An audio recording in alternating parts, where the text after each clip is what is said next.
Ganitam sarvatra vidyate means mathematics is everywhere. So just develop some love for it, have patience, rest we are here to help you out each and every time.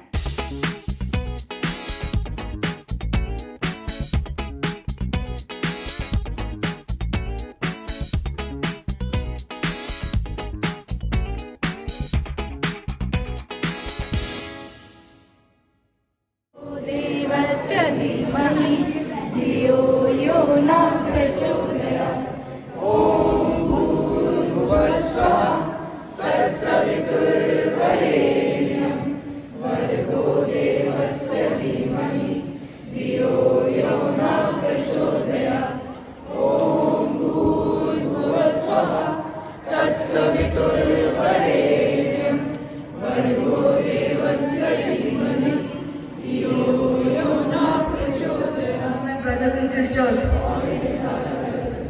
I love my country and I am proud of its rich and varied heritage. I shall always strive to be worthy of it, and I shall give my parents, teachers and all elders respect and treat everyone with courtesy. To my country and my people, I pledge my devotion in their well-being and prosperity alone lies my happiness. What of class 9th F? I ask you, can you imagine a world without zero? No calculators, no smartphones, no computers. How different would our lives be? This was the vision of Aryabhatta, the genius who introduced zero and approximated pi over 1,000 years ago. And what about Brahmagupta, who created rules for zero and negative numbers, rules century ahead of his time? And then there was Srinivasa Ramanujan, some call his brilliance delusional, some call him impossible, but the world called him a genius. Statistical formulas and infinite series, he stole mathematicians and earned recognition from the Royal Society of London. Imagine one man who only with illusion and passion reshaping the world of numbers forever. But mathematics is not just history. It's life itself. Think, when you arrange books perfectly on a shelf, when you calculate the perfect angle for a roller coaster, when you marvel at the spirals of a sunflower or the stars in the sky, what guides you? Yes, mathematics. It teaches us patience, sharpens our minds and lights the path to solutions. So today I say to you, let us not just memorize formulas or solve equations, let us celebrate the creativity, curiosity and joy that mathematics brings. Let us embrace the thrill of discovery and beauty of patterns and the brilliance of those who came before us. For in mathematics, my friends, every problem has a solution and mathematics shows us the way. Thank you. And all my dear friends, today I am here to present a poem on the magic of numbers. Numbers dance in silent lines, patterns blue in hidden signs. Every sum and every rule makes our thinking bright and cool. From Ramanujan's fearless mind, we learn to question, seek and find. Math is not just test be fair. It's the logic that makes ideas clear. Thank you everyone. Today's assembly, theatrical presentation. In this special presentation, several students will come one by one presenting various mathematicians.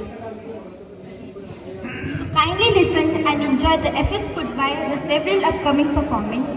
Please welcome our first participant on stage, Aradhya presenting Lady Ada Lovelace. People call me the world's first computer programmer. Yes, long before computers even existed. While other children played with toys, I used to play with numbers and patterns. I believe mathematics was not just about calculation, it is poetry of one's mind. Well, my journey changed when I met a brilliant inventor, Charles Babbage. He had designed a machine called the analytical engine. Most people thought it was just another calculator, but I saw something extraordinary hidden inside. I imagined a machine that could follow instructions, think logically, create music, and solve problems, just like humans. I wrote a detailed set of steps for the machine. That became the world's first computer program. My innovation was not only writing the first Asking you a quick question. What is mathematics? It is only a systematic effort of solving puzzles which are posed by the nature. Greetings everyone. I'm Shakuntala Devi, which is globally celebrated as human computer because of my innate and extraordinary gift for numbers. Without formal education in arithmetic, I travel the world, astonishing audience, academics, and even supercomputers with the efficiency, accuracy, and speed of my mental calculation and other beginners advocated for social justice causes and even engaged in politics, proving my mind could tackle far more than just mathematical equations. Thank you. Language from childhood. By 10, I was already in high school, solving problems that adults struggle with. I became a mathematician because numbers never lie, never discriminate, and always reward curiosity. I never knew this love would one day have launched astronauts into space. Years later, at NASA, I worked as a human computer, racing against time and solving equations with nothing but my brain and a pencil. Then came 1962. John Glenn was preparing to orbit the Earth. NASA trusted their new electronic computers, but Glenn trusted me. He said, "Get the girl to check the numbers. If she says they are good, I'm ready to fly." And yes, that girl was me. I recalculated everything by hand, perfectly. And in 1969, when humanity took its first steps onto the moon, those steps followed a trajectory I had designed. The moon landing wasn't just history, it was mathematics in motion. For my work, I received the Presidential Medal of Freedom. But for me, the real reward was knowing that the universe could be reached with logic, courage, and a pencil. One tiny mistake can send a rocket millions of kilometers, of course. Yes, millions of kilometers. But the right calculation can change history. So today, my message to you is simple. Let curiosity be your rocket, mathematics your fuel, and your dreams aim for the stars. Thank you.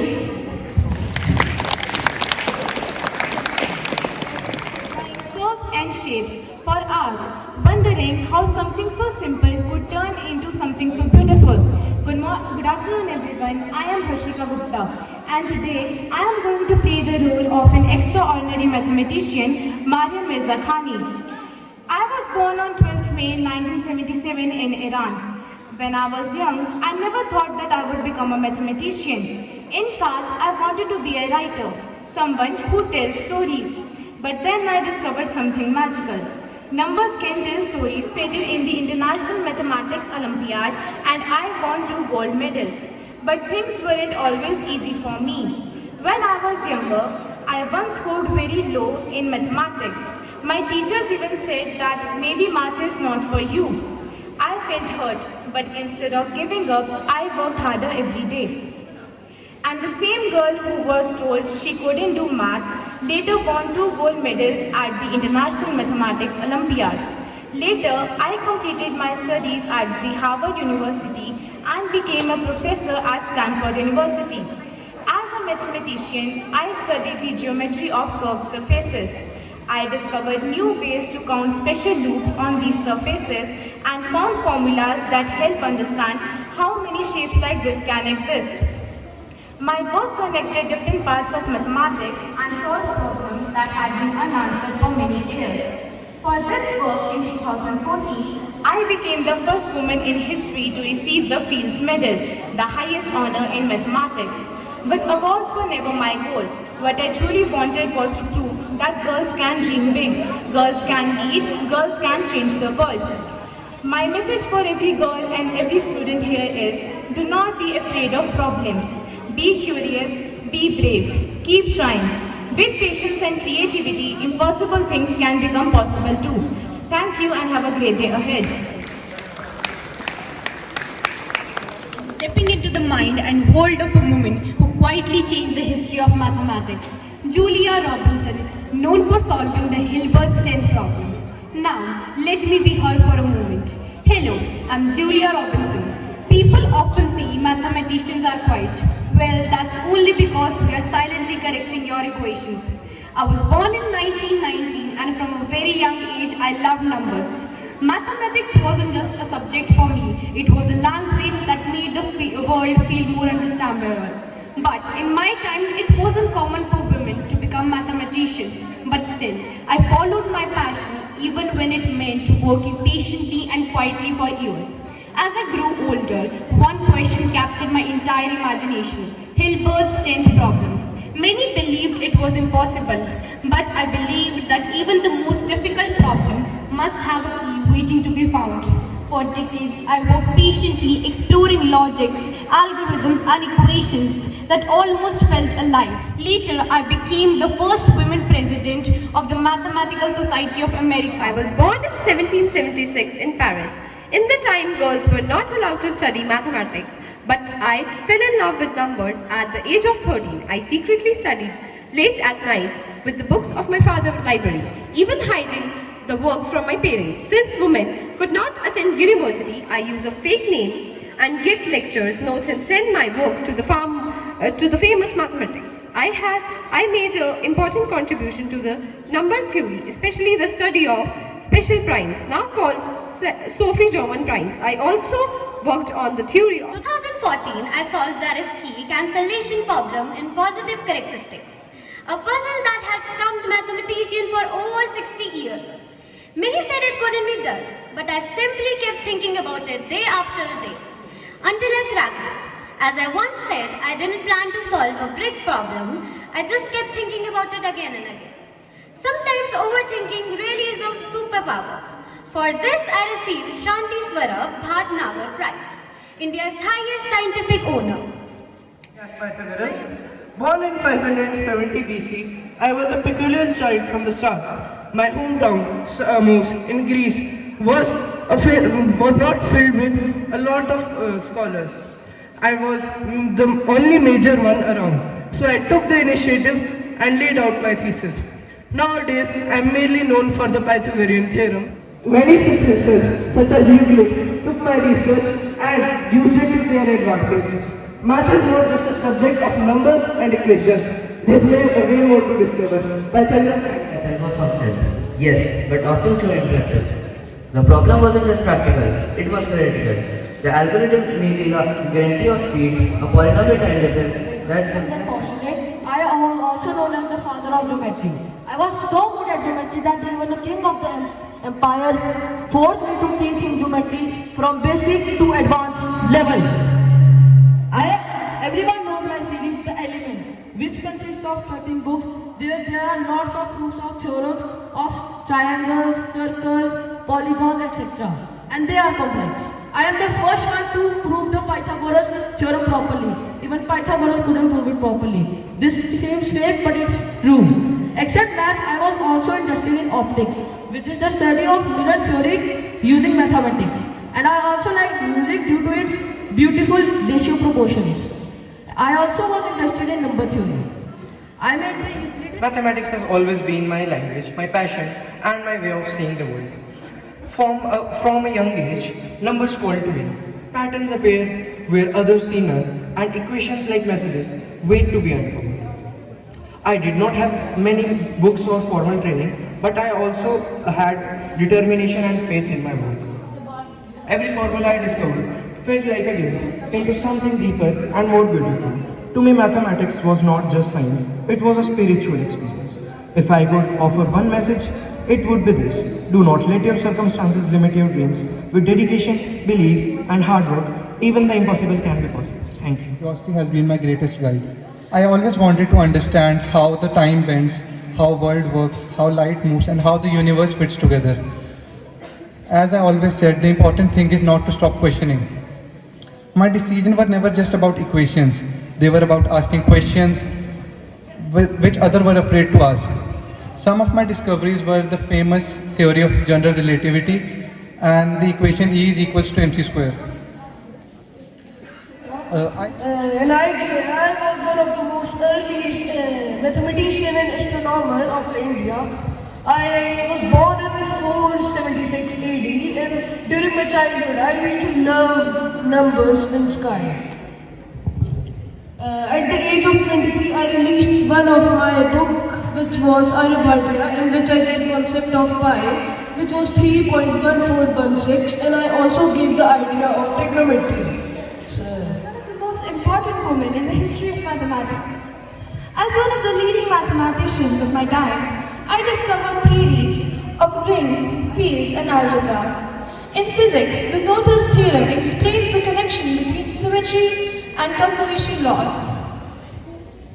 I was born to a Jewish family in the Franconian town of Erlangen. My father was a mathematician, Max Noether.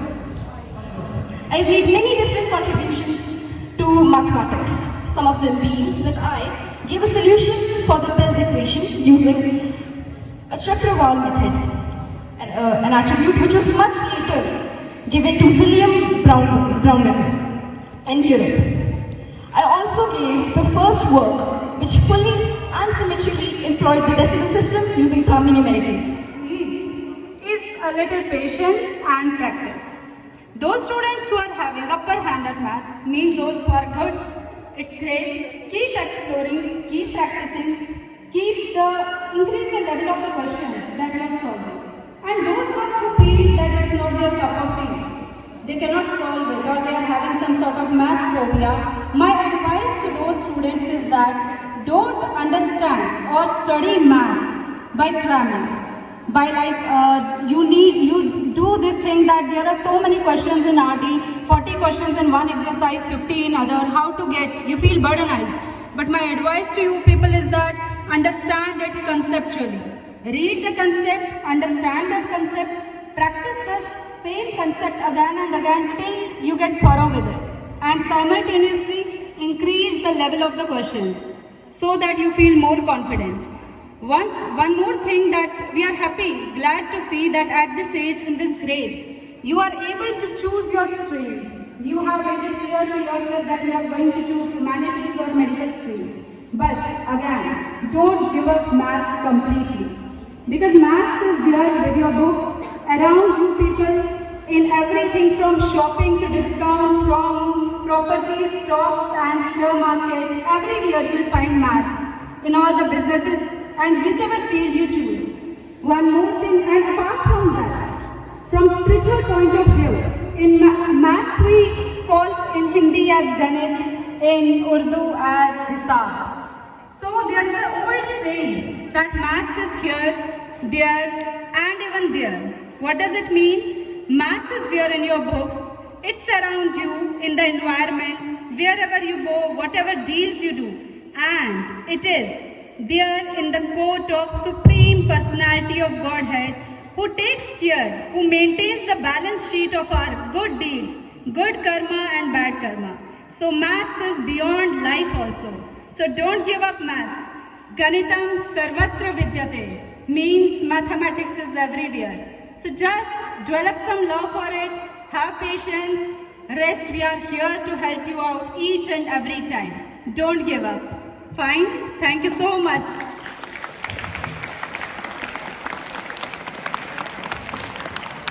Thank you so much.